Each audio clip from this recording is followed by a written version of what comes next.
Doesn't do me much good now, though. It was 94 days later, after I got hooked in, somebody came into one of the flesh farm sections, the areas where they sold our limbs. I watched this guy come in, and I knew there was something odd about him, you know. He looked a little shifty, or maybe he looked shifty and he's just too casual, you know, just too easy does it, you know. It's a hell of a thing to walk into a place and just buy somebody's arm. He walked in and he asked for all the specs that matched my legs. He wanted a leg, a left leg actually. Then the guy went back and pulled it out. Because of my particular blood type, I'm very, my legs would get a good price. So he brought out the left leg in a cryo container. And then as he was sitting there talking with the guy, they were bantering, he asked if he could see the right leg as well, if he had a matching set. The guy said he did, but the set was expensive. Fine. He went back and brought out the other cryo case. Now the thing is with cryo cases, you can't see them because they're solid, right? You can't see the actual limb. There's a picture of it. Well, the guy said that he wanted to see the actual limbs. You know, he didn't believe the picture. He didn't want to just buy these limbs, get them home, and they're the wrong, you know, legs. They're not, you know, two left legs or something like that. He actually wanted to see them. The guy behind the counter, you know, he didn't really see it coming, so he said, yeah, you know, he didn't see much trouble because the cryo cases are pretty bulky. They look like a trunk, you know, it's quite large. So he popped the latches on one cryo case, and he popped the latches on the other cryo case and opened them up, and the guy looked in and he saw that there was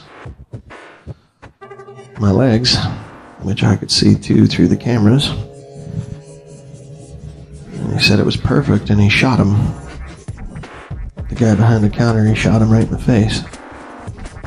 The gunshot ripped through the air. I mean, it damn near blew out a couple of the mics. And he grabbed my legs, and as the knees bent, he just threw them in his arm, and he bolted out the door with a gun in his right hand, and my legs bent and crooked in his left arm. He ran through the door. He was fast.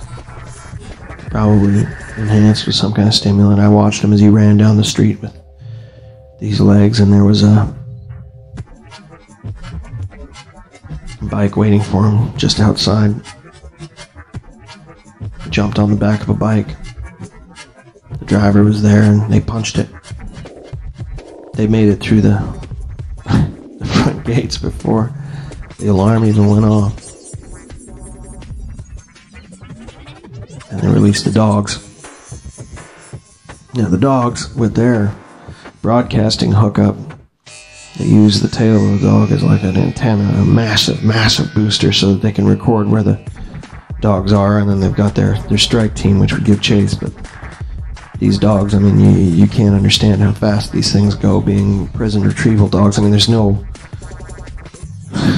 we're talking about 100 to 140 miles an hour over uneven ground. I mean, these animals are heavily enhanced.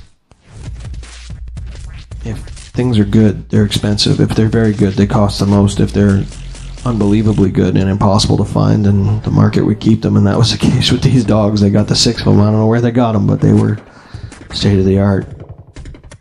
The bike made good time because of the wireless transmission. I watched through the dog's eyes as they chased. The bike saw that they weren't going to be able to get away, so they threw the legs back. 2 of the dogs stopped and ripped the legs apart. The 4 kept going. It's funny because it's a broadcast, you know, I could kind of taste the flesh of my own legs. Kind of gamey. Pretty tough. Anyway, the other 4 dogs, they got the guy on the bike in the middle of a turn. He couldn't keep up the speed, so dogs took him off the bike, and the 2 of them got torn to shreds right there. They probably get more money for the bike, the parts, the video footage of their own death than they would have for my legs, so it came out on top. Even still, they beat the dogs when they got there for tearing my legs up.